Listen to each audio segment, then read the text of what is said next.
Assalamualaikum warahmatullahi wabarakatuh. Waalaikumsalam warahmatullahi Alhamdulillahirabbil wabarakatuh. alamin. Wassalatu wassalamu ala sayyidina Muhammadin wa ala alihi washabihi ajmain.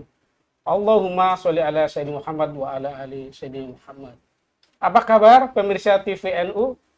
Tentu kami berdoa semoga pemirsa TVNU dalam keadaan sehat walafiat dan selalu bahagia.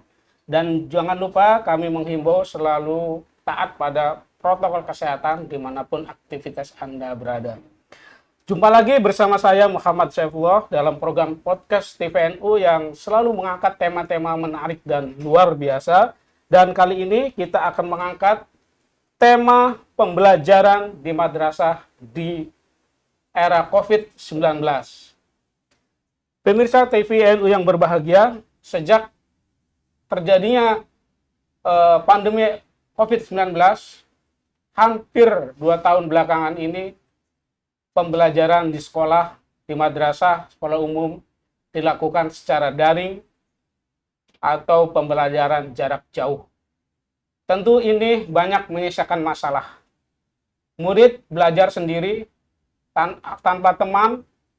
Kadang kalau ada orang tuanya, dapat belajar dengan baik, bahkan yang paling ekstrim adalah kita mendengar terjadi kekerasan pada anak karena orang tua cenderung tidak sabar untuk menjelaskan pembelajaran dari sekolah.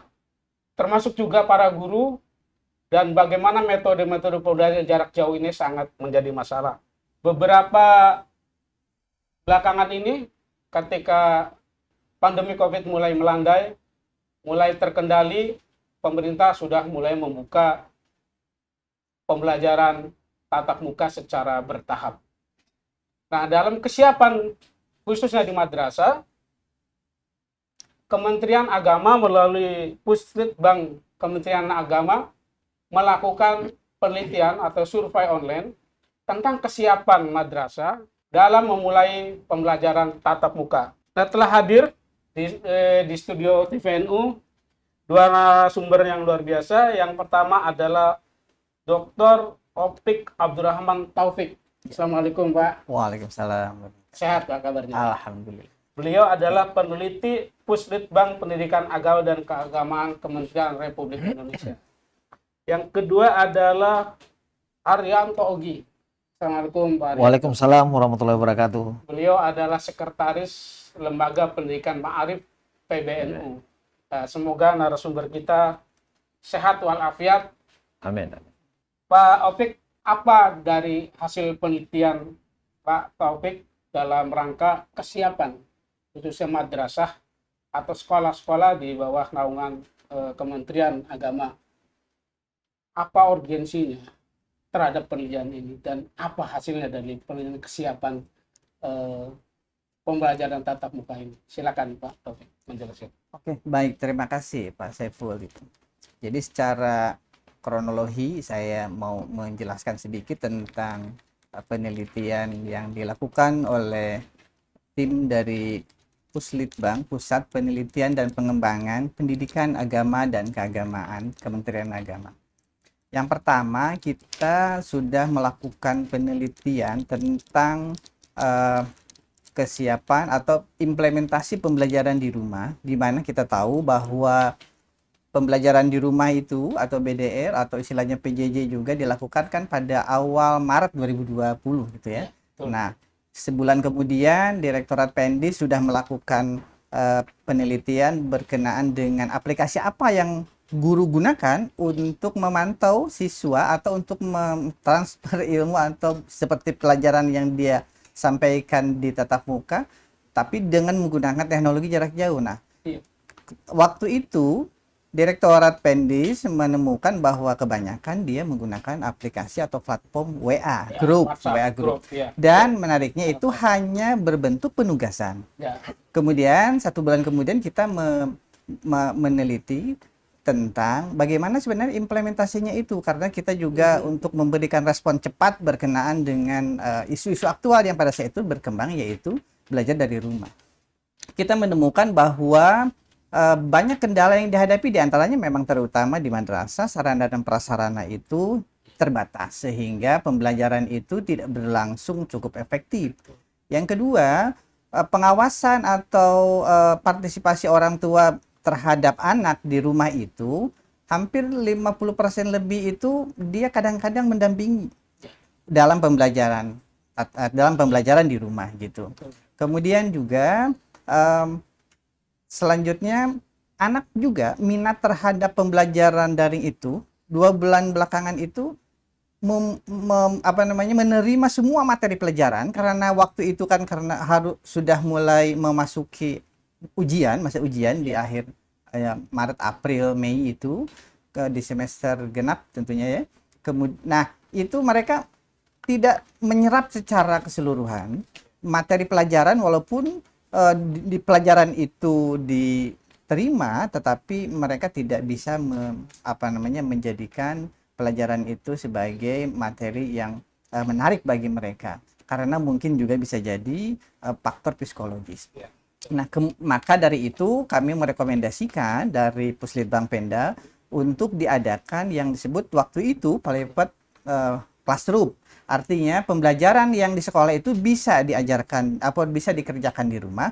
Begitu juga pelajaran yang sudah disampaikan di rumah bisa diajarkan di sekolah gitu. Itu namanya dulu private classroom waktu itu.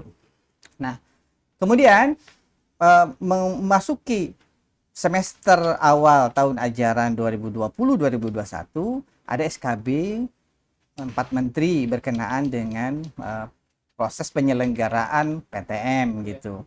Nah, kemudian di akhir tahun kami survei lagi, waktu itu surveinya juga sudah kami setting sedemikian rupa berbeda dengan setting awal. Dan kami menemukan hampir bahwa di kesiapan PTM itu berdasarkan zona pada waktu itu. Tidak seperti sekarang berbentuk PPKM misalnya ya, tapi waktu itu berdasarkan zona, ada mulai dari hijau, oranye, kuning, kemudian merah gitu.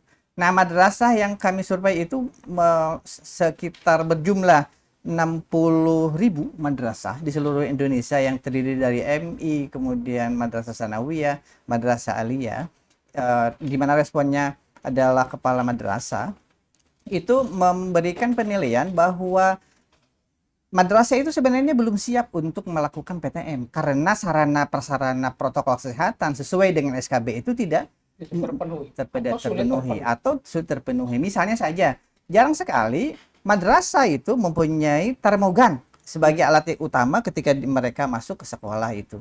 Kemudian hand sanitizer harus disiapkan, masker mestinya harus disiapkan oleh sekolah.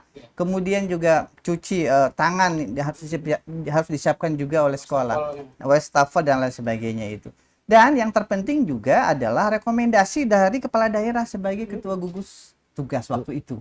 Nah, itu juga sangat penting, dan itu walaupun peralatan sarana prokes itu lengkap tetapi tidak diizinkan oleh pemangku jabatan atau ketua satuan gugus daerah waktu itu tidak akan terjadi walaupun itu zona hijau. Apalagi kita menemukan bahwa dari 50.000 sekolah itu hanya 223 yang berada di zona hijau dan siap melakukan PTM. Dan itu pun setelah di cross check ternyata memang mereka berada di zona hijau sudah mempunyai beberapa protokol kesehatan yang disiapkan seperti disediakan oleh SKB 4 Menteri itu. Kemudian tapi mereka juga masih ragu-ragu karena izinnya itu mestinya kan izinnya itu ada koordinasi antara sekolah dengan membentuk satgas di sekolah, kemudian berkoordinasi dengan di daerah, wilayah desa atau kelurahan, kemudian dengan kecamatan sampai ke kabupaten. Nah, itu juga belum terpenuhi, mereka sulit juga gitu. Nah, oke, itu selesai.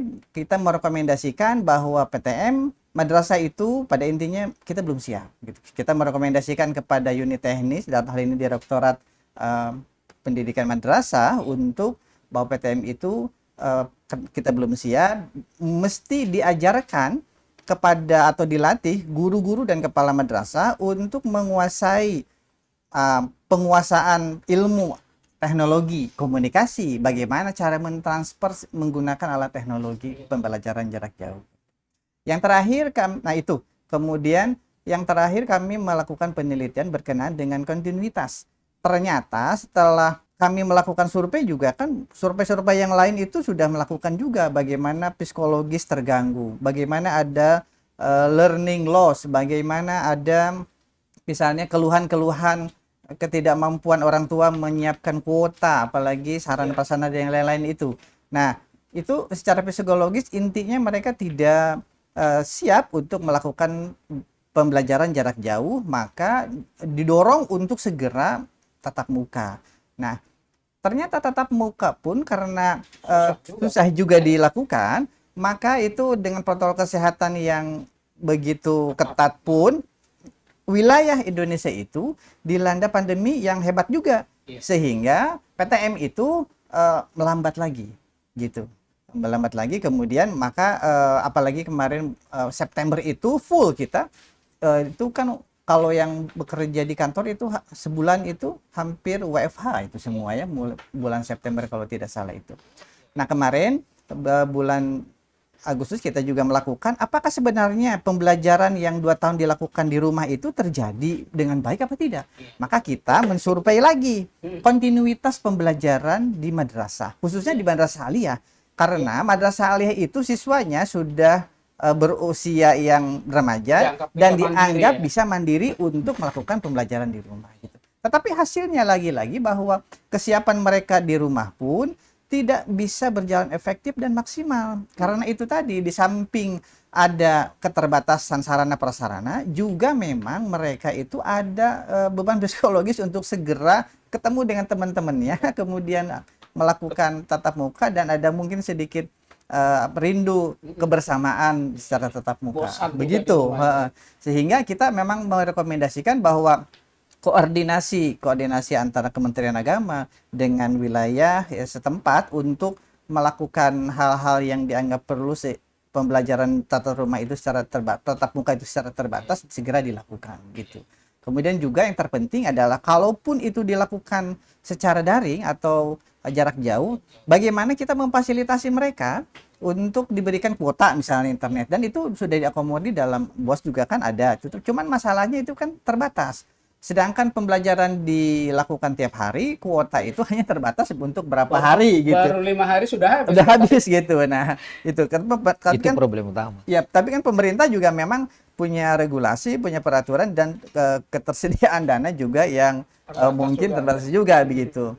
Begitu. Kemudian juga yang yang terpenting bahwa kemandirian anak madrasah aliyah itu yang 9.000 jumlahnya di Indonesia itu hampir rata-rata mereka tidak bisa melakukan pembelajaran secara mandiri, secara utuh gitu, dan tidak efektif. Sehingga untuk mengefektifkannya itu kita memberikan pertimbangan, memberikan rekomendasi kepada unit teknis, dalam hal ini di Pendis gitu, untuk memberikan pelatihan-pelatihan kepada kepala madrasah bagaimana cara memanage, mengontrol, mensupervisi secara jarak jauh, kemudian membiasakan pembelajaran jarak jauh dengan kemandirian gitu, dan lain sebagainya.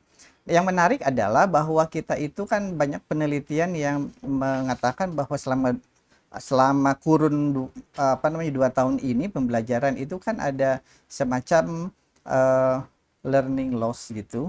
Learning loss itu mungkin istilahnya mereka itu berkurang baik dari segi substansi materi, kemudian juga waktu, dan kemudian juga macam-macam lah itu gitu. Nah, ini bagaimana cara menanggulangi learning loss itu? Nah, kita berusaha, mungkin kita memberikan rekomendasi kepada pemerintah untuk segera ada semacam program akselerasi untuk menutupi hal-hal kekurangan itu. Saya kira demikian gitu ya, untuk kita sudah melakukan hal itu dalam kegiatan penelitian. Dan perlu diingat bahwa kita kan di Litbang itu bukan pengambil kebijakan. Lagi-lagi bahwa kita itu memberikan bahan untuk bahan kebijakan gitu selanjutnya. Baik, terima kasih Pak. Ya, terima kasih Pak Opik Abdurrahman Taufik. Ya. Tadi penjelasannya adalah jadi ada beberapa masalah ya, dilematis lah antara pembelajaran jarak jauh yang kehilangan suasana belajar hampir 1 tahun, nggak ketemu muridnya, nggak ketemu temennya, nggak ketemu gurunya. Jadi belum tentu juga ikut belajar. Jadi sangat dilematis. Sementara untuk PTM tatap muka juga belum siap. Nah, sekarang Pak Haryanto Ogi ini, Sekretaris Lembaga Ma'arif PBNU yang memiliki sekolah madrasah 13.213, Pak Ogi ya. Iya, Iya, iya. Sekitar luar gitu biasa. madrasahnya. Semua Kalau- tingkatan, Cuma tinggal sebuah jenjang. semua jenjang. Kalau yang non madrasah itu ada 7.832. Kurang di lebih bawah 8.000. LP Ma'arif. Ya. Kalau di sekolah LP Ma'arif sendiri, yaitu yang di madrasah, bagaimana LP Ma'arif berkoordinasi dengan sekolah-sekolah, terutama wilayah-wilayah yang memiliki banyak sekolah madrasah untuk masalah pembelajaran jarak jauh dan antara pembelajaran jarak jauh dan tatap muka, yang dari hasil survei dari Iya. Kemenak ini sepertinya banyak masalah. Nah, Oh ya, silakan. so pasti Pak Saiful, masalah terkait dengan PTM ini tidak hanya madrasah saja yang mengalaminya. Ya. Dan tidak hanya satuan pendidikan saja untuk detachment-nya, tetapi sampai ke perguruan tinggi. Saya ingin mencoba memberikan sumbang sarang terkait dengan apa yang dilakukan oleh Pusdikbud Demak Kemenak. Saya ingin mengatakan begini, sebelum keluar SKB 3 Menteri, LP Ma'arif PBN, 4 Menteri, LP Ma'arif PBNU telah memberikan masukan, karena kami diundang konsinyering, itu adalah ada beberapa persyaratan utama untuk melaksanakan PTM di era pandemi. Yang pertama itu adalah daerah dengan koordinasi gugus tugas kabupaten kota itu dikategorikan zona hijau. Itu pertama. Yang kedua, persyaratan yang kita ajukan ke pemerintah, baik Diknas maupun Kemenak maupun Mendagri waktu itu, adalah bahwa vaksinasi bagi guru-guru dan tenaga kependidikan, pendidik dan tenaga kependidikan, serta murid-murid 7 tahun sampai 12 tahun itu sudah divaksin. Karena ini rentang sekali, tidak bisa kita mengarahkan anak-anak kita, murid-murid kita di satuan pendidikan khususnya di madrasah, untuk membatasi, atau kalau dengan bahasa physical distancing. Anak-anak ini tidak bisa dilarang untuk bermain bersama dengan teman-temannya. Ini problem utama. Itu sudah kita lakukan dan sampaikan ke pemerintah. Untuk koordinasi dengan seluruh LP Ma'arif wilayah juga sudah kami instruksikan agar tetap berkoordinasi dengan gugus tugas COVID kabupaten kota di mana satuan pendidikan itu ada, khususnya madrasah. Nah, yang selanjutnya saya ingin sampaikan dalam diskusi hari ini bahwa LP Ma'arif PBNU persoalan pandemi, kami telah lebih awal melakukan yang namanya proses rekayasa kurikulum terhadap antisipasi pelaksanaan PJJ. Dan itu selama 3 bulan kita lakukan, melatih seluruh satuan pendidikan kita, baik di sekolah maupun di madrasah, itu terkait dengan perekayasaan kurikulum untuk mencapai ketuntasan belajar. Tapi problem utamanya, ada satu ketuntasan melalui survei LP Ma'arif yang kita lakukan dalam masa pandemi sejak tahun 2020 bulan 9 sampai Januari 2021, itu kita lakukan survei terkait dengan noble attitude. Noble attitude itu adalah akhlakul karimah, karakter. Ternyata setelah kita melakukan survei, Pak Saiful, karakter itu tidak bisa di-PJJ-kan. Pembelajaran jarak jauh. Karena itu adalah transfer attitude, transfer perilaku baik, kebiasaan baik yang ada di sekolah. Nah, ini sangat kental kita bisa lakukan di satuan pendidikan tingkat bawah. Nah, tingkat bawah itu antara kelas 1 sampai kelas 3. Tingkat tinggi adalah kelas 4 sampai kelas 6. Itu dalam kategori kita untuk bagaimana mentransfer pengetahuan, ada 2 hal, literasi dan numerasi. Nah, apa yang dilakukan oleh teman-teman dari Kemenak, khususnya untuk melakukan survei terkait dengan PJJ, yang hari ini pemerintah telah memberikan izin kepada satuan pendidikan atau madrasah untuk melakukan tatap muka PTM. Walaupun itu dilakukan dengan cara hybrid. Hybrid itu adalah blending learning, atau antara daring dan luring. Nah, walaupun pelaksanaan luringnya minimal siswa atau murid-murid yang dari satuan pendidikan khususnya di madrasah itu hanya 50%. Nah, problemnya muncul lagi seperti yang disampaikan tadi. Problem utama adalah kesiapan satuan pendidikan, khususnya madrasah. Baik dari segi prasarana ICT, teknologi pembelajaran, maupun kesiapan sumber daya kita, tenaga kependidikan, guru. Karena kenapa? Transfer knowledge terkait dengan digitalisasi pembelajaran ini, apalagi menggunakan pembelajaran media sosial dan lain sebagainya, itu baru. sebagian besar. Ya mungkin kota-kota besar. Ada beberapa yang gaptek juga. Lah, pasti. Apalagi sekolah ma'arif kalau ada di pulau, di gunung, itu jaringan aja susah. Iya, Itu loh, Pak. Ya, betul. Nah, karena itu kami telah memberikan rekomendasi kepada seluruh LP Ma'arif di Rakernas kemarin di awal tahun 2002. Di akhir tahun 2000 di awal apa namanya? Di bulan September kemarin kita adalah raker sekaligus membahas terkait dengan bagaimana mengantisipasi kebijakan pemerintah terkait dengan mengisingkan pembelajaran tatap muka langsung walaupun itu diterapkan dengan sistem 50% di setiap madrasah. Itu kita sudah antisipasi dengan satu catatan. Pertama adalah perencanaan yang matang oleh pemerintah daerah, baik Kemendikbud tinggi maupun Kemenak yang membawahi madrasah, ini harus melakukan koordinasi dan perencanaan yang matang agar penyebaran pandemi COVID ini benar-benar bisa tidak terjadi klaster baru di satuan pendidikan tadi di madrasah. Karena kenapa? Anak kelas bawah, pendidikan kelas bawah 1, 2, 3 itu madrasah ibtidaiyah itu tidak bisa diantisipasi dengan cara-cara seperti konsep physical distancing, itu tidak masuk itu. Tidak masuk konsep itu di bawah.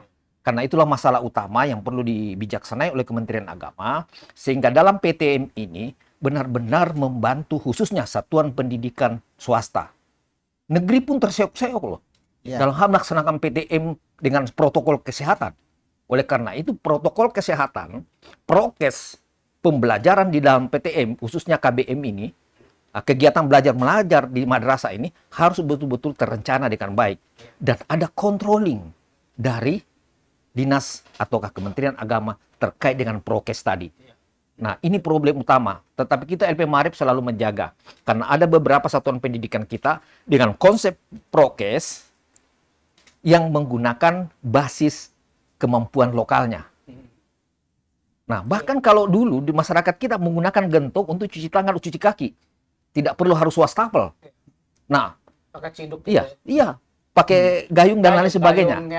Gayung. Nah, potensi-potensi lokal inilah harus didorong oleh pemerintah untuk kreativitas dan inovasi di madrasah untuk menghadapi PTM ini dalam kondisi pandemi. Karena ini mau tidak mau, ini kita harus jalani. Keterbatasan tadi yang disampaikan itu harus bagaimana pemerintah melakukan dorongan terhadap satuan pendidikan, minimal ada fasilitatornya menyampaikan ke sekolah untuk melakukan proses yang namanya adaptasi baru dalam rangka memberdayakan potensi lokal yang ada di sekolah. Tidak harus menggunakan kos-kos yang besar. Itu yang kita lakukan di pondok pesantren, madrasah, ma'arif yang berbasis pesantren. Bahkan sumurnya itu lebar-lebar begini untuk cuci tangan, Pak. Nah, inilah hal-hal ini harus ditransfer menjadi sebuah tradisi baru yang mengajak kepada pemerintah. Saya tetap ingin mengkritik terhadap pemerintah, ketidaksiapannya, khususnya Kementerian Agama. Karena contohnya LP Ma'arif, bulan 4, 2020, kami langsung bergerak cepat untuk melakukan PJJ. Pembelajaran jarak jauh dengan satu catatan adalah melakukan rekayasa kurikulum pandemi. Ini pemerintah nggak lakukan loh. Pemerintah hanya menuntut ketuntasan kurikulum. Sementara kalau di PJJ, ini tidak bisa tuntas. Apalagi kalau dia masuk kepada kejuruan-kejuruan, kayak seperti ada yang vokasi. Nggak mungkin bisa prakteknya dilakukan secara daring. Hanya bisa praktek secara langsung. Saya kira itu menjadi masukan-masukan yang perlu kita sampaikan ke pemerintah melalui perwakilan pemerintah di depan untuk jadi sebuah catatan perbaikan kebijakan dalam rangka mengantisipasi klaster baru atau ledakan baru COVID 2021 nanti. Kita antisipasi itu walaupun gelombang ketiga, walaupun Ma'arif sudah mengantisipasi yang melakukan PJJ dengan pembelajaran tatap muka langsung 50% itu tetap dilakukan secara hibrid. Blended itu perpaduan antara daring dan luring. Nah, cuma problemnya lagi ini juga kita mintalah kepada Litbang untuk merekomendasikan bahwa satuan pendidikan swasta itu harus didukung dengan sarana prasarana pembelajaran daringnya. Itu Pak Syafrul intinya. Ya, menarik Pak Ogi. Mungkin Anda ingin mengatakan bahwa sebetulnya ketidaksiapkan tadi itu kan salah satunya adalah prasarana. Ya mungkin pengetahuan itu tidak menjadi, harusnya ada inovasi, ada kreativitas untuk tetap melakukan itu. Bagaimana di sekolah madrasah Ma'arif? Apakah kendalanya sama atau apa solusinya dari dilema PTM dan PJJ. Ya, begini, ada tradisi di kita di Nadiin itu, kalau terdesak pasti punya solusi, Pak. Ya. Kalau dapat masalah, banyak cara untuk keluar dari masalah.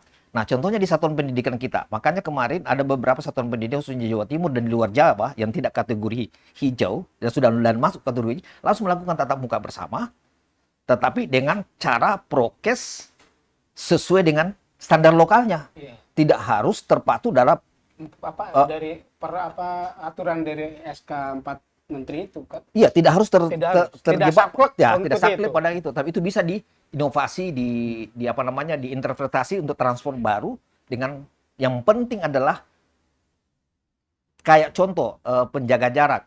Makanya itu pembatasan siswa masuk ruangan bergantian dalam 1 minggu itu bergantian. 1 minggu ringkin abjad itu nama abjad A, B sampai ini. Kemudian selanjutnya itu yang akan masuk di minggu berikutnya. Tetapi tetap dilakukan secara hybrid, blended itu, sehingga ini juga bisa membatasi loss learning tadi yang disampaikan. Karena kenapa ini tatap muka itu wajib dalam proses pendidikan kelas bawah. Tatap muka. Karena kenapa di situ pembentukan karakter, attitude, dan apalagi kita madrasah, NU, itu ada nilai-nilai karakter Aswaja Ahmadiyah yang harus tertransfer secara bukan dengan membaca literatur, tapi ini kan ada adab-adab tertentu, tradisi tertentu harus ditransfer secara langsung melalui praktek baik dan kebiasaan baik. Nah, kalau PJJ, otomatis ini nggak bisa masuk, Pak. Nah, dan saya berterima kasih ke Litbang karena sudah melakukan survei seperti itu, sehingga ini ada kebijakan baru bahwa sekolah pada umumnya tidak siap untuk melakukan PTM dengan prokes yang ketat seperti yang disyaratkan oleh SKB 3 Menteri. Pasti nggak bisa. Karena kenapa? Pertama, sarana prasarana infrastruktur prokesnya itu tidak siap di sekolah. Apalagi kalau standar prokes yang diinginkan oleh gugus Satgas itu ya sangat sangat mahal lah kasarnya begitu. Apalagi di guru madrasah ma'arif ya, karena selama PJJ Pak gaji gurunya nggak jalan. Asli ini nggak jalan gaji gurunya. Karena kenapa? Kita di sekolah sebagian sekolah madrasah ma'arif itu gajinya itu dari iuran anak-anak yang sekolah. Tapi selama 2 tahun kurang lebih tidak masuk tatap muka, maka orang tua murid juga tidak mau bayar iuran. Nah, ini swadaya. Nah, karena itulah disinilah beban pemerintah sebagai pelaksana kebijakan di bidang pendidikan agama khususnya Kemenak itu dapat memperhatikan sekolah-sekolah madrasah di luar negeri, di luar sekolah negeri. Karena kenapa? Sekolah negeri itu kan hanya kurang lebih 4.000 atau 5.000-an ya. Ya. Nah, Sekitar itu. sementara sekolah madrasah di bawah Ma'arif saja, mulai dari ibtidayah sampai aliyah, bahkan sudah ada emaknya Pak, madrasah aliyah kejuruan, itu ada. Nah, yang vokasi. Nah, itu sudah 13.000 loh, lebih. Itu madrasah kategorinya se-Indonesia. Nah, ini yang harus menjadi perhatian, karena sumbangsi besar pendidikan agama dan pendidikan secara umum itu adalah di Ma'arif ya, di madrasah itu. Oke, terima kasih Pak Augie. Pak Taufik, survei ini kan sebenarnya sebelum ada kebijakan ini ya. Rentang waktu kapan tuh Pak Taufik? Begini, sekali lagi saya katakan bahwa ini kan kita dalam rangka merespon pandemi, keadaan waktu itu kan tiba-tiba memang Mbak Arif sudah begitu ada pandemi, dia sudah antisipasi, sudah merancang sedemikian rupa bagaimana pembelajaran dilakukan. Karena dia mungkin sudah mengantisipasi bahwa ini pembelajaran akan dilakukan di rumah karena pandemi itu menuntut bahwa orang ada distance learning distance kemudian ada juga mungkin selain jaga jarak juga dilarang keluar rumah, kemudian beraktivitas dibatasi, kemudian segala macamnya itu, maka di Al-Ma'arif ya betul Pak, karena itu ya karena karena Ma'arif itu menganggap madrasah terbaik itu adalah di rumah. Oleh karena itu perlu melakukan proses menciptakan kurikulum pola madrasah di rumah. Nah, oleh karena itu sebenarnya setelah survei kami tentang BDR, belajar dari rumah, bagaimana kesiapannya, bagaimana cara metode pembelajaran yang disampaikan oleh guru terhadap anaknya itu, sebenarnya pemerintah sudah mengeluarkan kurikulum darurat, panduan kurikulum darurat itu. Nah, tapi nggak mengejar hanya kurikulum itu ya Pak? Hanya memang di kurikulum darurat itu lebih dipahami kepada pembatasan waktu dan pembatasan materi. Sementara waktu itu, waktu bulan Maret, Mei, April, Mei itu kan itu di ujung atau di pertengahan menuju ke ujian-ujian akhir di semester 2. Iya, semester 2. Oleh karena itu, ketika digulirkan kurikulum darurat itu agak susah mungkin mengimplementasikannya. Padahal waktu itu direkturnya Pak Umar sampai menemukan begini, kurikulum darurat itu adalah untuk membentuk karakter atau lebih mengutamakan kepada pembentukan karakter saja, karakter Islami itu. Dan terutama kalau misalnya Ma'arif itu mengatakan bahwa tidak bisa untuk pembentukan karakter untuk pendidikan madrasah di tingkat dasar barangkali ya. Iya. Tingkat dasar. Nah, ini makanya kita untuk di tingkat sebenarnya kan bisa bagaimana caranya kita mentransfer dengan kebiasaan baru itu. Iya. Nah, pembentukan karakter. Core madrasah itu kan keagamaan sebenarnya dengan lima mata pelajaran gitu. Bagaimana 5 materi pelajaran itu membentuk karakter kepada yang lain-lain begitu. Kan sebenarnya begitu ya, core madrasahnya itu kita juga mempunyai hal itu gitu. Nah, hal yang lain. Kemudian hal yang menarik, PTM kesiapan memang itu sudah kesepakatan 4 bersama, menteri dengan berbagai masukannya, termasuk beliau ikut konseling waktu itu memberikan masukan. Hanya memang kalau di tingkat lapangan kita juga tahu bahwa itu dilaksanakan dengan kurikulum atau dengan standar lokal standar itu gitu. Lokal. Hanya untuk membeli termogan saja kan itu harganya mahal. Gitu. Nah, kemudian bagaimana madrasah swasta terutama yang banyak itu untuk membeli itu. Nah, tapi bagaimanapun caranya kita kan menjaga mengantisipasi bahwa jangan sampai penularan COVID ini juga naik lagi. Nah, itu juga menjadi problem tersendiri gitu dari kita. Oleh karena itu, pembelajaran mulai dari kurikulumnya, bagaimana implementasi kurikulum madrasah itu dilakukan oleh atau diinterpretasikan oleh madrasah itu, saya kira itu kalau menurut saya pribadi itu tidak apa-apa. Sampai Pak Umar itu bilang begini bahwa ketika tidak ada komputer, maka ada handphone. Handphone tidak ada pun misalnya ada buku paket di rumah. Buku paket pun tidak ada, walaupun buku paket tidak ada, maka membantu orang tua sudah merupakan sudah merupakan pelaksanaan kurikulum darurat. Begitu. Pembelajaran. Itu sudah begitu sampai sebegitunya fleksibelnya itu kurikulum darurat itu, sehingga kefleksibelan ini tapi juga tetap kita harus menjaga misalnya apalagi mutu, kualitas atau substansi pembelajaran itu. Yang jelas mungkin pada saat ini yang diperlukan adalah kebiasaan baru mulai saat ini kan berjalan proses itu terus menerus, tidak stagnan. Bahwa kemarin itu kaget kita ketika ada pandemi, semua di rumah, kita hanya punya handphone, tidak ada bagaimana media pembelajaran mengajar yang baik itu segala macam itu. Sekarang kan sudah ada dengan adanya misalnya sekolah itu kan hanya punya studio sedikit aja, setengah kelas.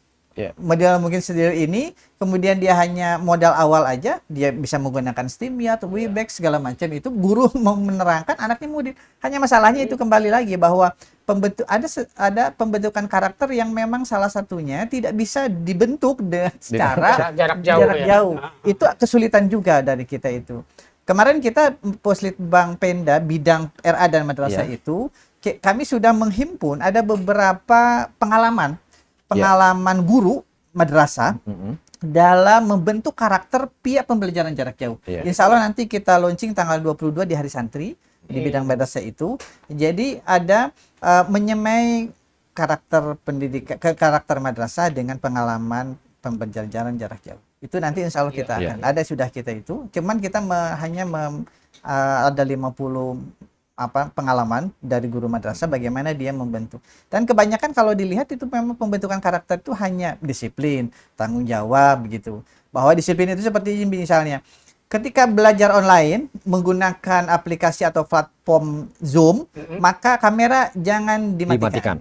Nah, itu salah satunya juga. Ada pembentukan karakter disiplin. Dia tanggung jawab untuk disiplin standby di situ. Tetapi kita juga tidak menutup mata bahwa dengan begitu, anak juga lebih capek pembelajaran jarak jauh di rumah daripada tatap muka. Itu secara psikologis juga ada kendala tersendiri gitu. Tapi mudah-mudahan memang kebiasaan baru inilah yang harus kita terus inovasi dan kembangkan ke anak kita di madrasah terutama yang banyak memang dari 82.000 madrasah saat ini Kalau Ma'arif 13.000 itu sudah sekian persen. 48 Pak. 48 Seluruh Indonesia itu madrasah. madrasah itu ya, Iya, madrasah berarti kan kita Itu begitu data luasnya. data Kan emis. cuma 95, sekian persen itu swasta, kemudian 4% sekian itu negeri. Negeri pun memang, apalagi tingkat dasar itu untuk pembelajaran jauh saat ini, terutama fokusnya itu kalau menurut saya inovasi guru Iya. atau ya interaktif guru dalam mengolah, mentransfer materi atau ya materi pembelajaran yang disampaikan kepada anak itu agak kesulitan gitu. Tapi mudah-mudahan lah ini kan fokusnya atau bermuara kepada perkembangan pandemi. Betul. Itu sebenarnya itu. Jadi kalau pandeminya itu kita sudah bisa jaga gitu, Bisa maka terkendali, ya. terkendali, maka PTM full atau normal pun bisa kita laksanakan. Tetapi dengan tetap itu dia kita Kebiasaan agak serba baru, ya. ada serba salahnya itu ketika kita di full kan ada euforia anak-anak yang tidak bisa dikendalikan gitu. Apalagi nanti anak-anak dari luar atau interaksi dengan dunia luar itu tidak bisa dikendalikan. Khawatirnya nanti makin naik lagi, makin tajam, ada varian baru dan itu tidak akan selesai. Nanti Ketika dari selesai. PJJ lagi, dari rumah PJJ lagi. lagi. Nah, tapi walaupun nanti PJJ lagi begitu, kita sudah punya pengalaman. Oh, iya. Nah, itu Ada sudah punya pengalaman. ada Dan pengalaman. itu saya pikir tidak usah dijadikan bahwa kita akan PJJ lagi, enggak, justru kan kita kan gitu.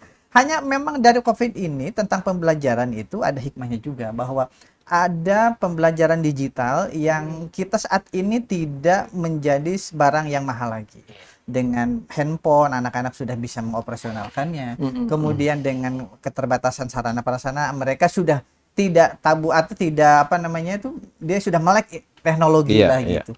Ada juga sekarang saat ini beberapa anak itu kan berimajinasi bahwa dengan handphone aja mereka bisa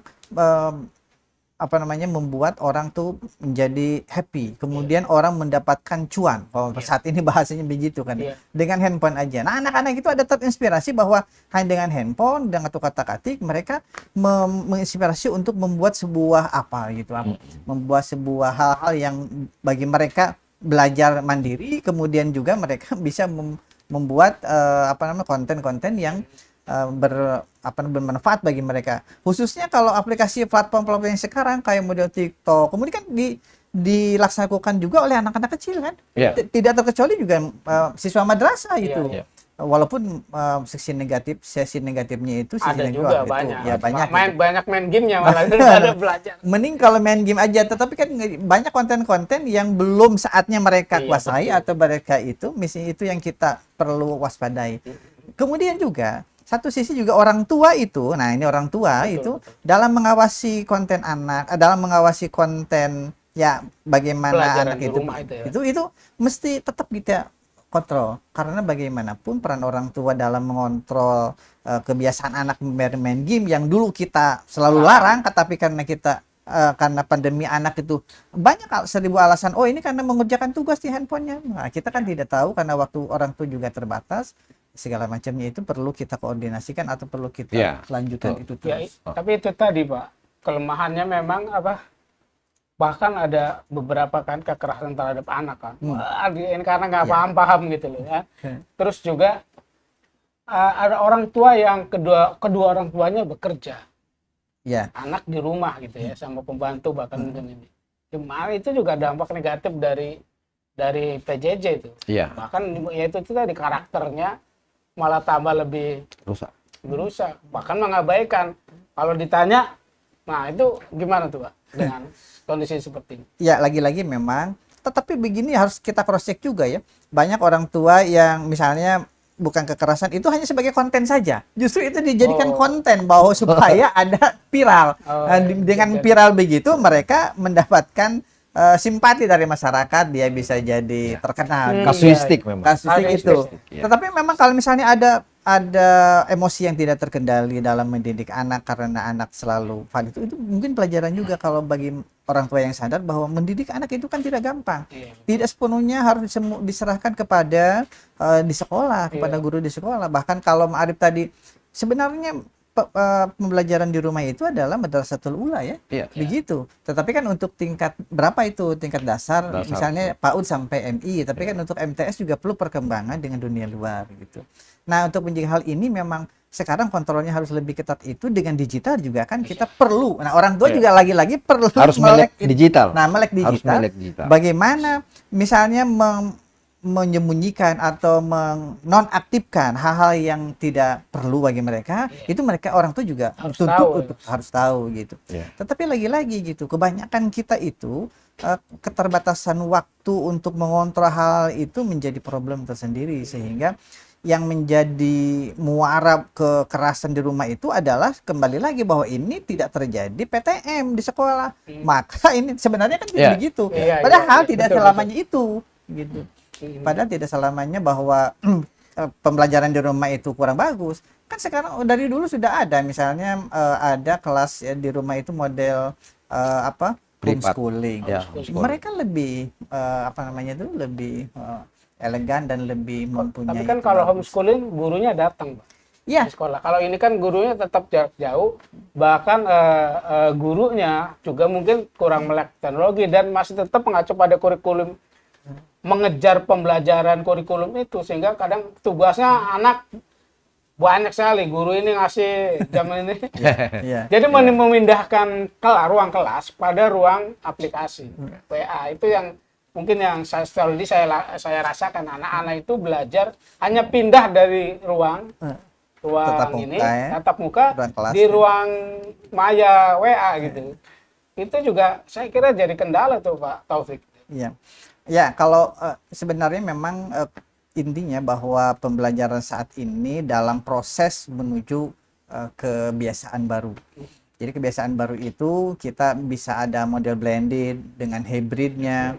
Kita ada sinkronus dengan asinkronus Ya, gitu. sinkronus. Kemudian juga ada, nah itu misalnya kalau sekarang saat ini mungkin madrasah juga sudah mulai berpikir bahwa bagaimana madrasah yang bagus itu dia mempunyai peralatan yang sedikit mumpuni atau cukup untuk melakukan bagaimana pembelajaran yang menarik bagi anak sehingga anak tidak bosan, Iya. kemudian menarik, dan guru pun mempunyai kreativitas yang tinggi. Misalnya yaitu tadi menggunakan, misalnya kalau sekolah itu sudah mempunyai model LMS, misalnya kan model Ya. LMS madrasah Learning itu. Management System. Ya, itu saya kira sudah bagus ya.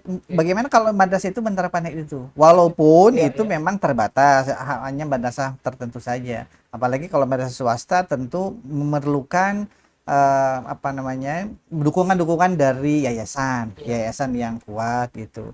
Tetapi kita kemarin menemukan bahwa sebenarnya kita melihat madrasah aliyah yang swasta dan terakreditasi B itu kemarin sih Indonesia itu begitu. Iya. Tetapi pengalamannya itu dengan catatan bahwa kalau bagaimana cara implementasi dia terhadap kurikulum darurat, bagaimana strategi dia melancarkan atau melakukan pembelajaran, kemudian bagaimana model pembelajaran dan output dari itu ternyata masih sama kepada yang dulu gitu. Wasil jamaah ya, artinya masih sama ketika dia Normal, ketika normal masih. bukan ketika dia waktu BDR awal-awal gitu. Oh, Artinya iya. hampir bahkan ada mungkin pembelajaran itu ya dari awal sampai saat ini ada yang begitu juga terus Iya. gitu. Karena memang keterbatasannya. Iya. Sehingga nah, ini kami juga kemarin merekomendasikan memang ada akomodir di dana bos sedikit. Kemudian itu dia kembali lagi bahwa inovasi guru. Pemerintah juga misalnya dalam hal ini Pusdiklat Kementerian Agama atau Balai Diklat itu harus melatih guru-guru madrasah terutama swasta itu untuk bagaimana cara pembelajaran yang menarik, model pembelajaran yang menarik, kemudian dengan konten yang menarik gitu. Itu harus digencarkan di setiap daerah gitu. Dengan misalnya bertingkat mulai dari tingkat nasional, kabupaten, kanwil, provinsi, kemudian kabupaten dan kecamatan gitu. Mungkin peran kepala madrasah yang aktif itu di sini diperlukan juga dalam hal itu. Gitu. Nah, terima kasih Pak Taufik atas penjelasannya dan sangat gamblang dari hasil penelitian ini. Pak Ogi, Ya. ini kalau di LP Ma'arif sendiri, madrasah LP Ma'arif sebetulnya guru-guru yang terutama ya guru-guru atau orang tua yang adaptif terhadap sistem pembelajaran di masa pandemi ini gimana? Kalau terkait dengan situasi, faktanya bahwa baik guru, tenaga kependidikan, maupun orang tua murid-murid, satuan pendidikan di tingkat madrasah di LP Ma'arif NU itu hanya kurang lebih 40% yang siap untuk teknologi baru ini. Itu loh, sistem ini. 40%. 40%. Karena kenapa? Ternyata setelah kita kan rata-rata guru-guru kita di madrasah Ma'arif ini itu mulai dari tingkat MA itu kan rata-rata kan ustadz-ustadz kampung. Oleh karena itu per hari ini waktu melalui proses pelatihan, penguatan kurikulum dan rekayasa kurikulum dan menawarkan sebuah konsep pembelajaran secara daring, BDN-nya dan lain-lain itu kita lakukan ada namanya peningkat, karena yang memang dilatih waktu itu langsung guru. Sehingga melek terkait dengan sistem dan IT yang kita programkan untuk menggunakan pembelajaran, sehingga lazim sekali penggunaan media pembelajaran melalui Facebook itu kita transfer itu sistemnya, karena itu ada roomnya, manfaatkan. Karena kenapa? Ternyata kan ada, setelah kita melakukan survei karakter kemarin untuk LP Ma'arif itu kan 80% menggunakan media sosial Facebook. Oleh karena itu per hari ini LP Ma'arif mendorong melakukan proses pelatihan kepada guru-guru sebagai fasilitator yang bisa didiseminasikan kepada satuan pendidikan lainnya, karena tidak mungkin langsung dilatih semua, didiseminasikan, maka kita hanya ambil dari satu sekolah dan rata-rata per kabupaten itu hanya 2 guru yang kita ambil untuk bisa mendiseminasikan ke sekolah-sekolah yang ada di kabupaten atau madrasah di kabupaten. Dengan sistem seperti itu yang kita lakukan, maka alhamdulillah LP Ma'arif khususnya madrasahnya itu, khususnya karena di Jawa paling banyak madrasahnya, maka itu lebih siap untuk kondisi pembelajaran jarak jauh yang selama ini dilakukan. Apalagi didukung dengan infrastruktur dari pondok pesantren, sehingga banyak murid-murid kita yang pas pandemi kena daerahnya zona merah atau kuning, langsung karantina, langsung lokalisasi di pondok, tidak boleh keluar, tidak boleh interaksi dengan orang tua, sehingga lebih aman. Pembelajaran karakter dan pembelajaran ketuntasan kurikulum juga tetap dilakukan, walaupun itu tidak melakukan proses klasikal, tidak klasikal lagi. Akhirnya bisa dimanfaatkan lorong musola, masjid sebagai ruang belajar. Nah, kreativitas guru-guru ini sesuai dengan sumber daya lokalnya itu termanfaatkan dengan maksimal. Nah, yang jadi tak masalah memang karena ada kan kebijakan pemerintah yang harus sesuai dengan standar prokes itu. Nah, ini yang sulit untuk diterapkan karena tidak semua. Dan itu berapa persen madrasah-madrasah yang bisa memenuhi kualifikasi prokes? Kalau prokes yang sesuai dengan standar gugus tugas COVID itu ya paling 20% yang ada di kota-kota besar yang dimiliki oleh Ma'arif. Di luar pondok itu yang di luar pondok 20%. Kalau rata-rata di dalam pondok, karena kita kerjasama dengan Robita Mahid Islamiyah itu RMI NU, nah itu dibantu khususnya di pondok, madrasah yang ada di pondok. Tapi luar pondok kan mandiri itu luar pondok itu. Yang di luar pondok rata-rata tidak bisa. Rata-rata tidak bisa waktu itu untuk memenuhi. Berarti sesuai dengan apa? Iya, sesuai dengan hasil survei ini. Hasil survei. Karena kenapa? Ketergantungan sekolah-sekolah madrasah swasta ini adalah ketergantungan dari iuran wali murid. Jadi di anggaran anggaran. Tidak ada anggaran untuk bisa memenuhi standar. Oleh karena itu, Mas Epul, waktu kita ketemu dengan Pak Jumeri, Dikdasmen, Direktur Jenderal Dikdasmen Kemendikbud, kemudian kita ketemu dengan Pak siapa lagi namanya, Pak KSKK. KSKK Kemenak yang menangani madrasah. Nah, itu kita tegaskan, tolong agar ada juknis dan kebijakan dana BOS itu bisa dimanfaatkan untuk alkes prokes. Nah, karena kan tidak ada juknisnya itu, Pak. Sehingga kepala-kepala sekolah kita takut, kepala-kepala sekolah kita tidak bisa memanfaatkan dana BOS ini untuk membeli hand sanitizer, membeli termogan itu. Kan itu loh. Oleh karena itu setelah ada kebijakan, kalau di Kemendikbud, Pak, itu ada kebijakan ini bisa dimanfaatkan selama pandemi. Di Kemenak belum ada. Di mana itu saya belum tahu. Kan itu KSKK kita dorong supaya juga membuat kebijakan seperti itu. Kalau tidak salah sih istilahnya di sana BOM ya, bantuan operasional madrasah. Nah, itu yang perlu didorong sehingga kepala sekolah bijaksana untuk menggunakan dana ini untuk kebutuhan prokes di sekolah, sehingga sekolah punya kesiapan dalam melaksanakan PTM terbatas. Kan PTM terbatas sekarang. Iya. Nah, tapi faktanya Satuan Pendidikan LP Ma'arif khususnya kayak seperti di Jawa Timur, Jawa Tengah banyak melakukan PTM full. Karena kenapa? Ada kemitraan dengan Satgas Covid PBNU. BNU. Satgas Covid PBNU menyediakan alkes COVID-nya. Itu salah satu solusi. Itu Karena ya. kenapa? Ijazahnya Satuan Pendidikan Ma'arif kerjasama dengan Lacisnu. Iya. Karena sakat-sakat anak-anak yang recehan itu dikumpulkan, itu dikembalikan lagi dalam bentuk seperti itu. Nah, kemanfaatan kerjasama kolaborasi ini antara Satgas Covid, RMI, dan Lacisnu itu memberi kemanfaatan besar terhadap kesiapan. Salah satu solusi. Ya, salah satu solusi. Nah, inilah yang kita tawarkan ke pemerintah agar memberdayakan potensi-potensi lokal sehingga membantu pemerintah. Iya. Walaupun juga mungkin pemerintah memberikan stimulan melalui dana BOS tadi bisa dimanfaatkan Dana untuk BOS dan ini ya, bantuan kota. Kota. Nah, ini tantangan juga, Pak. Saya tambahkan mengenai bantuan kota. Ini juga pernah dikritisi kami oleh guru-guru Ma'arif waktu kita melaksanakan PJJ terkait dengan rekayasa kurikulum pandemi. Itu diprotes karena kenapa Kemendikbud itu lebih cepat mentransfer kuota kepada guru-guru dan bahkan ada sumbang kuota kepada murid-murid sekolah. Nah, Kemenak waktu itu nggak ada. Belum. Lama, waduh. Ini sementara madrasah kita banyak, waduh. Kasihan itu dalam artian mereka akhirnya gotong royong lagi sehingga tetap bisa menjalankan kurikulum yang kita siapkan dengan tidak menuntut ketuntasan kurikulum. Pandemi kondisi PJJ itu tidak bisa memaksa ketuntasan kurikulum tadi. Jadi kita ada rekayasa kurikulum, umpama keagamaan tadi yang ada 5 pelajaran itu kita singkat saja. Kalau kita langsung aswaja saja deh, aswaja saja kan gitu. Karakternya itu saja. Nah, kemudian ada yang bisa kita padukan kayak seperti olahraga itu tidak bisa dilaksanakan. Ya, tidak bisa. Nah, akhirnya praktek. ini dititip di karakter tadi. Ada panduan panduan pelaksanaan studi from home atau belajar dari rumah. Iya.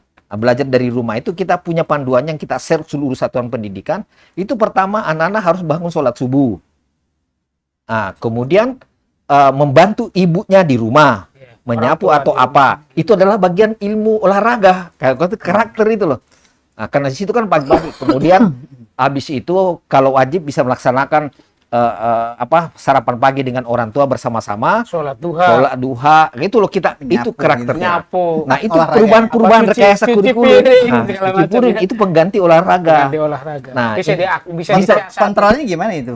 Misalnya Kontrolnya supaya itu, bahwa anak itu melakukan hal kontrolnya itu menggunakan Google Form yang kemarin kita siapkan Google Form itu melalui kontrol orang tua. Oleh karena itu memang komite sekolah madrasah itu harus difungsikan dengan konsep yang kita tawarkan kemarin bahwa rumah adalah madrasah pertama bagi generasi anak-anak. Itu menuntut kejujuran. Kejujuran. Iya. Nah, makanya tadi itu membantah sama seperti Pak membantah terkait dengan adanya video-video viral yang mengatakan bahwa Kekerasan. orang tua kesal mengajari anaknya karena dia tidak mengerti, maka anaknya jadi korban. Nah, itu juga kan bagian dari promosi orang-orang yang tidak senang dengan apa yang kita lakukan.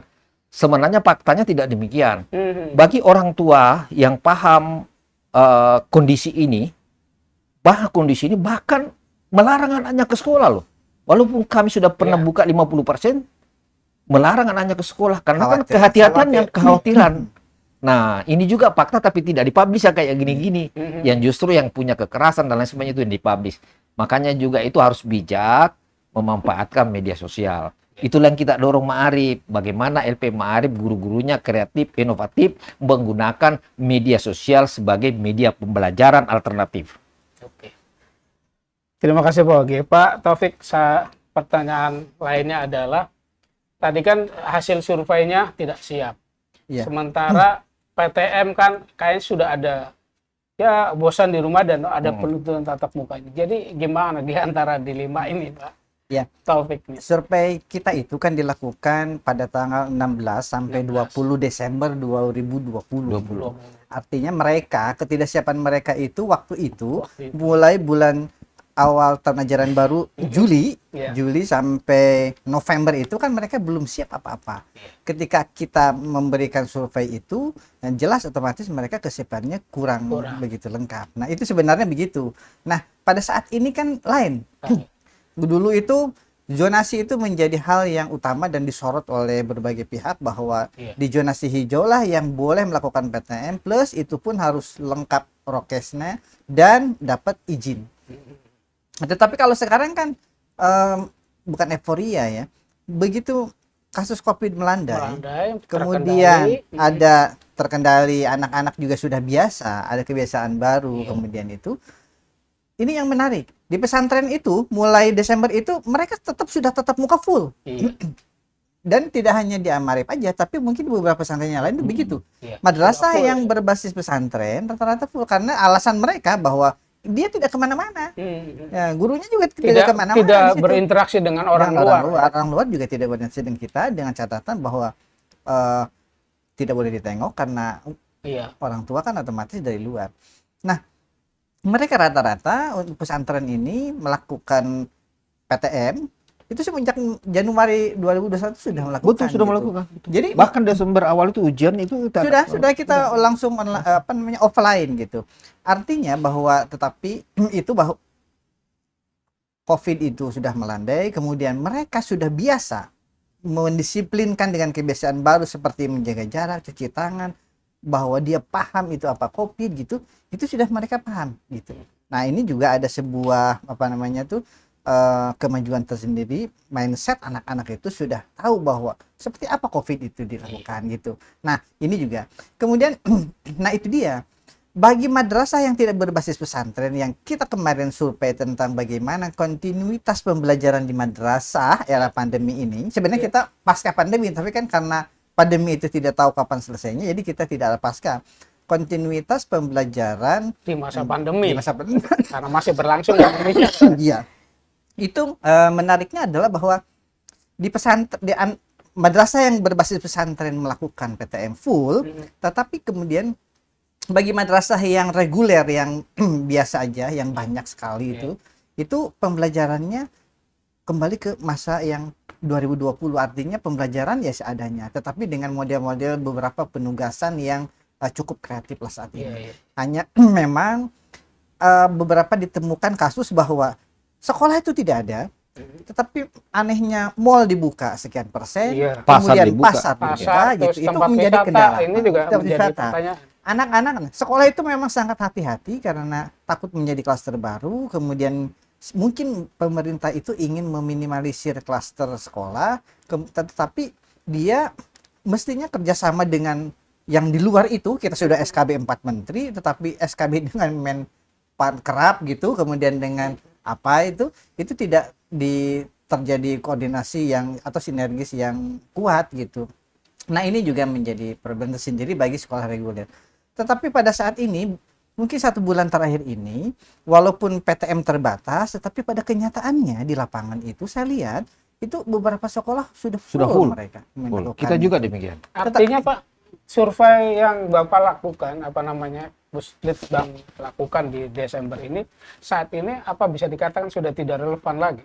Ketidaksiapan itu tadi sebelumnya sudah siap. Ya, itu sebenarnya mereka tidak siap. Tetap mereka tidak siap. Bahkan survei penelitian kita kemarin bulan Agustus itu mereka tidak siap sebenarnya secara regulasi gitu ya, prosedural. Betul, misalnya dia harus prasarana sudah, prokes sudah ada, izin aja, mereka tidak ada gitu. Itu tetap relevan. Hanya mungkin kita perlu waspada juga, jangan sampai ada gelombang-gelombang selanjutnya dalam masa jadi pandemi klaster baru sehingga nanti pemerintah lagi yang disalahkan. Nah, gitu, itu juga kita perlu antisipasi gitu. Oleh karena itu sebenarnya kalau mereka bisa menjaga, kita juga paham bahwa kebosanan pembelajaran di rumah itu membuat tekanan psikologis tersendiri tidak hanya bagi anak tetapi juga bagi orang tua, masyarakat juga gitu. Dan beberapa dampak negatif juga sudah kita lakukan kan. Mungkin kasus kemarin di Bogor baru beberapa minggu dibuka, anak terjadi tawuran sampai ada yang meninggal. Iya. Sehingga ditutup lagi PTM gitu. Ini juga merupakan karena mungkin mereka terlalu lama menekan, dia euforia sehingga wah itu. Wah, bebas merdeka Gitu. itu. Itu juga merupakan satu kendala atau mungkin yang perlu kita antisipasi sehingga sistem, kalau menurut kita itu sistem tarik ulur itu bagaimana dia berinteraksi dengan kebiasaan baru, kemudian tapi juga kita tetap harus melakukan pengawasan. Ini yang susahnya pembentukan karakter itu pengawasan di rumah. Iya.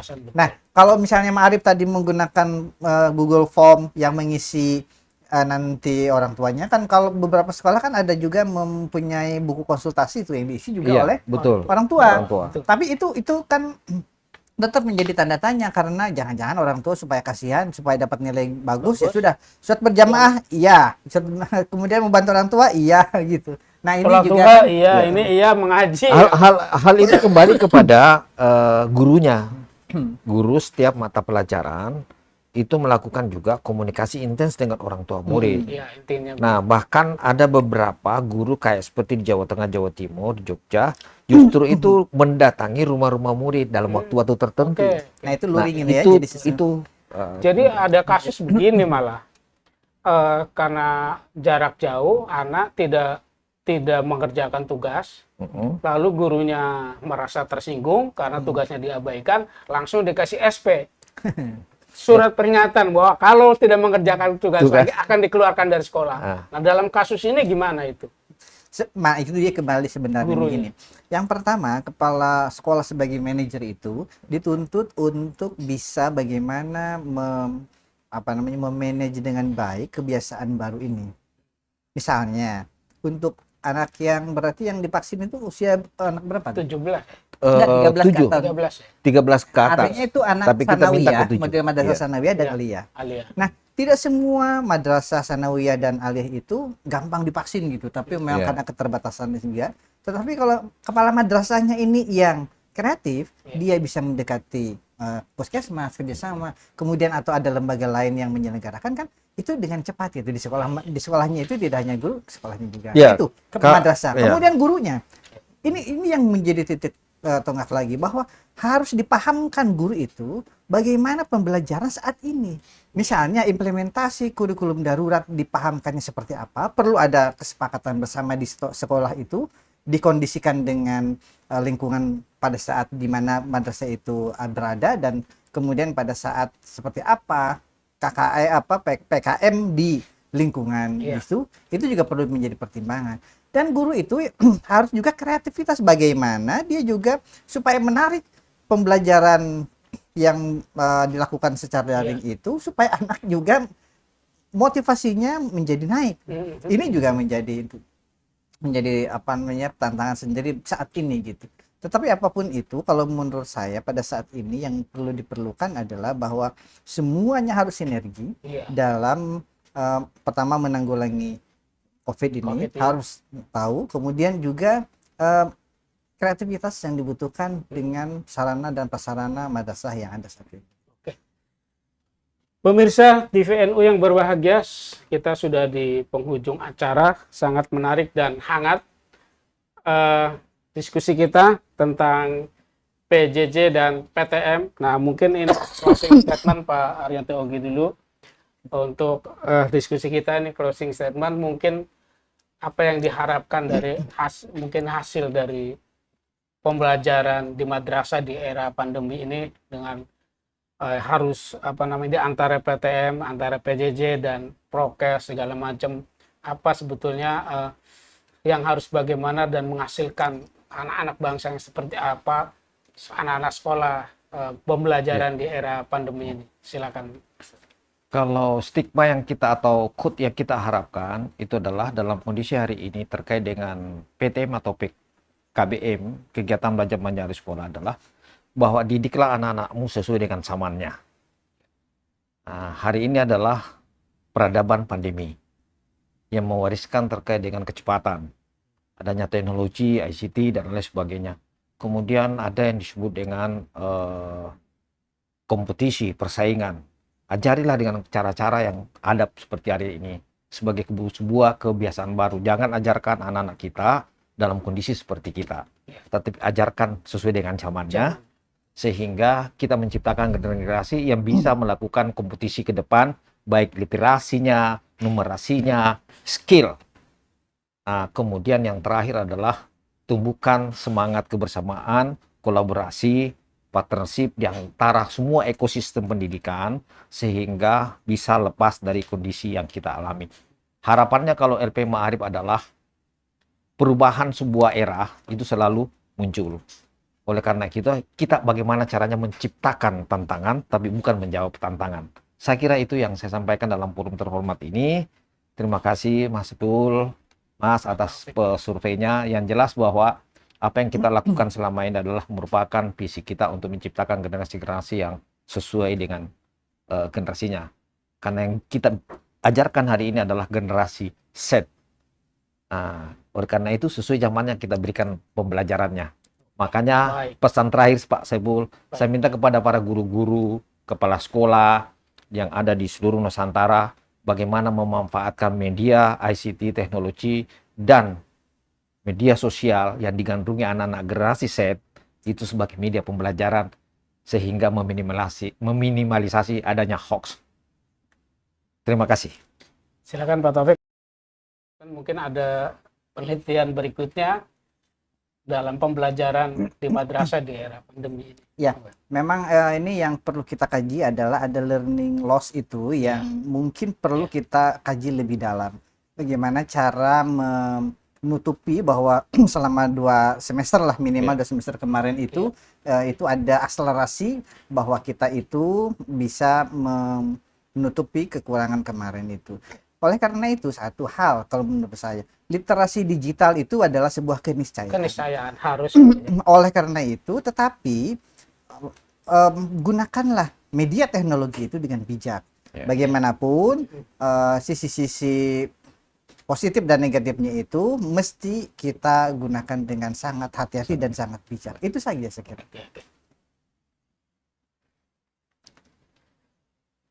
Pemirsa TVNU yang berbahagia, demikian podcast TVNU kali ini yang mengangkat tema pembelajaran di madrasah di era pandemi. Tentu kita berharap segala macam problem pembelajaran di masa pandemi, khususnya di madrasah, terutama wabil khusus di madrasah NU, tetap akan menghasilkan generasi-generasi muda, para pemimpin yang lahir dari madrasah-madrasah NU dan madrasah secara umum, dan semoga tetap semangat. Demikian saya atas nama pembawa acara, mohon maaf bila ada kesalahan. Wallahul muwaffiq ila aqwamit thoriq. Wassalamualaikum warahmatullahi wabarakatuh. Waalaikumsalam. Waalaikumsalam warahmatullahi wabarakatuh.